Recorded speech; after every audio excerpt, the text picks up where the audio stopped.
Students, today I will tell you all about communication skill paper and the date could be, हो सकता है ये paper आपका 18, 19 and 20 of December को पड़े और ये एक टेंटेटिव डेट है, कंफर्म नहीं है पर कॉलेज इसको कंफर्म करेगा। मेरी तरफ से ये आपका पेपर 18, 19 और 20 को पड़ेगा।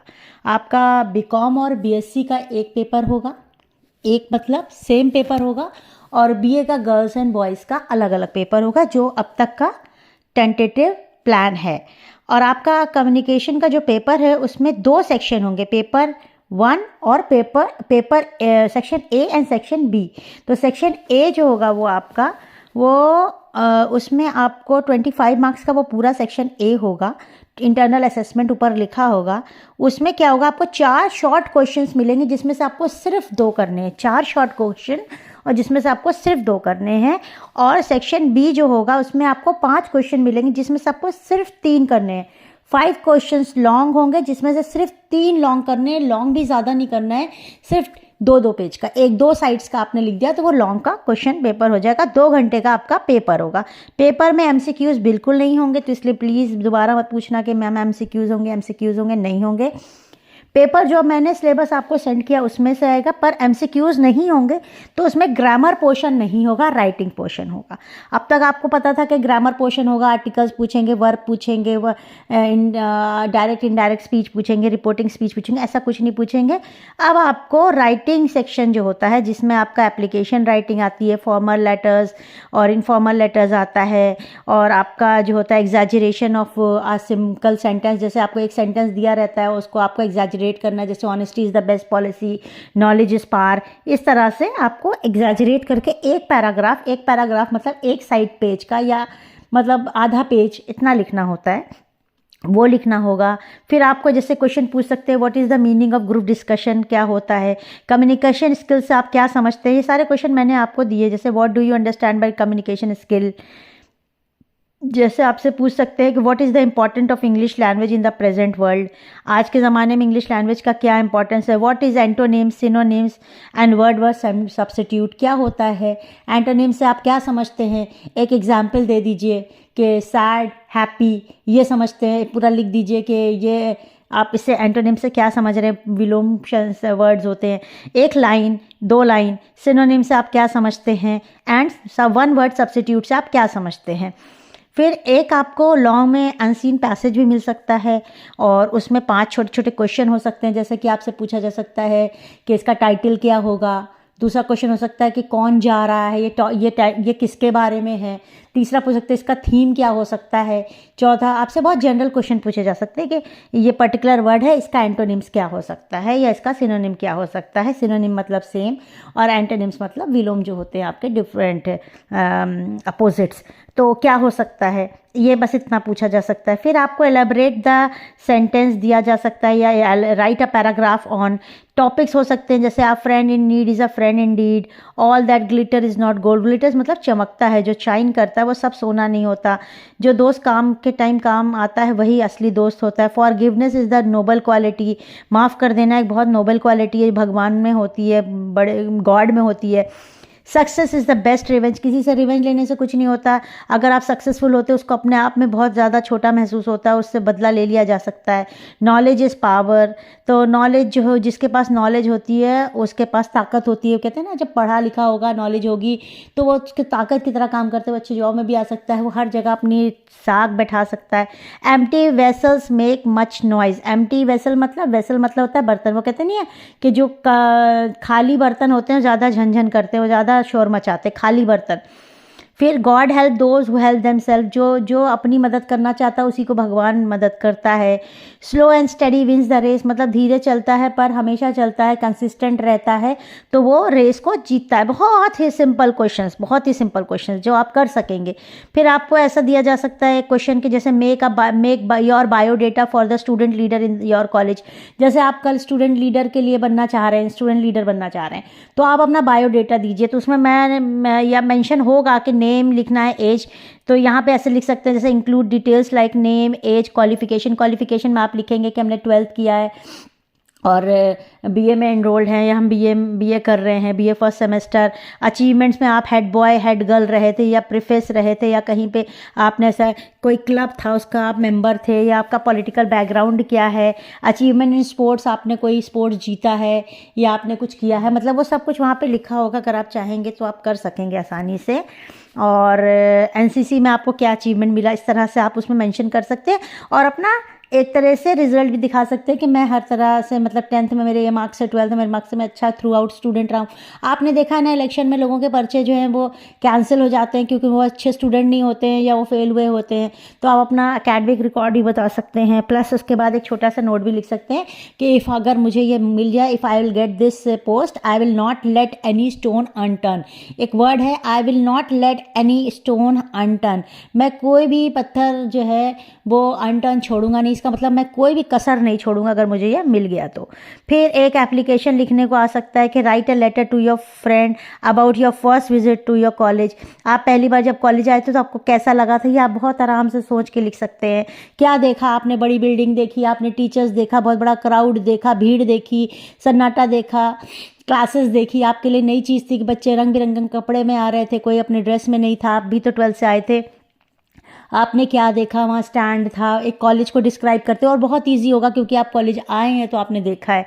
फिर आप एक वो लिख सकते हैं, एक एप्लीकेशन आपको लिखने को आ सकता है, right an application for granting fees concession.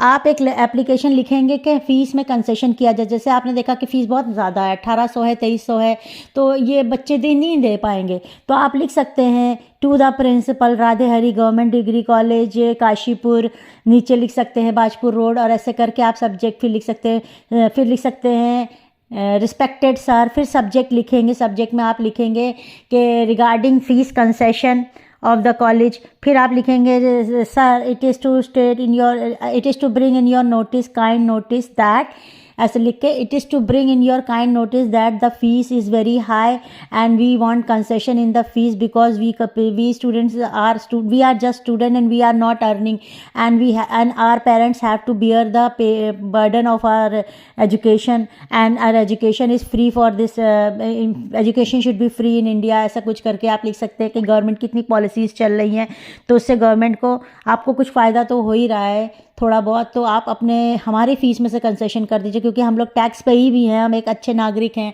और हम अगर हमें यहाँ से ग्रोथ मिलेगी तो जो बहुत सारे बच्चे हैं वो भी पढ़ सकेंगे और रेगुलर एडमिशन्स में आ सकेंगे।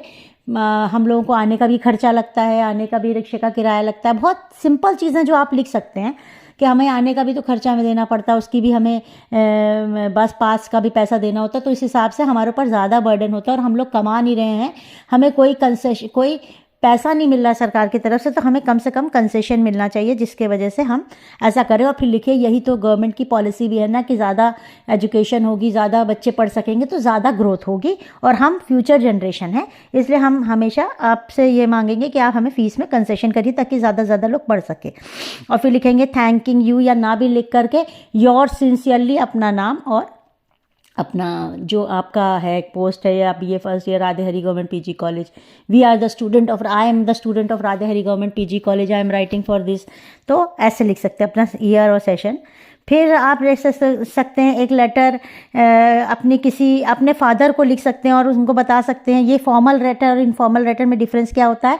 फॉर्मल लेटर जो होता है फॉर्मेलिटी से भरा हुआ है, वर्ड सुनिए फॉर्मल का मतलब आप जब किसी अधिकारी को लिखते हैं, प्रिंसिपल को लिखते हैं, किसी बड़े अधिकारी को लिखते हैं, किसी प्रोफेसर को लिखते हैं तो आप फॉर्मल लेटर लिखते हैं, पर जब आप अपने किसी फ्रेंडली वे में लिखते हैं तो इनफॉर्मल लिखते हैं। आप कहते हैं ना फॉर्मेलिटी मत करो, हम आपके दोस्त हैं, तो आप फॉर्मल और इनफॉर्मल में डिफरेंस जानिए कि फॉर्मल और इनफॉर्मल क्या होता है। ये भी एक क्वेश्चन हो सकता है कि फॉर्मल लेटर क्या होता है और इनफॉर्मल लेटर क्या होता है।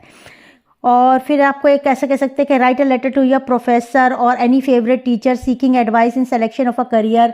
आप अपने किसी फेवरेट टीचर को पूछ सकते हैं कि मैम ये सर, तो उसमें आप लिखेंगे डियर मैम, डियर सर, ऐसे करके वो इनफॉर्मल होगा। लेकिन आपके वो दोस्ताना व्यवहार है उनसे, इसलिए आप ऐसा लिख सकते हैं। तो आप लिखेंगे dear madam, dear sir, professor को, ma'am I have qualified my 12th with this mark, this grace by your blessings, and I am not understanding what to do further in my future, so I am seeking your advice. Please advise me, what should I do? I have interest in science, I have interest in arts, whatever you have interest in, commerce, I would like to become this. अपना जैसे M लिखते थे वैसे लिखो. So it is okay for me, what college I can go, what further study I can do, what where I should go for higher study, please guide me. इस तरह से आप लिख सकते हैं. फिर एक लेटर आपको लिखने को आ सकता है कि write a letter to your friend for expressing sorrow over the loss of his mother's death. ऐसा हो सकता है कि आपको सॉरो मतलब होता है बेटा ग्रीफ, सैडनेस या तकलीफ़ या पेन.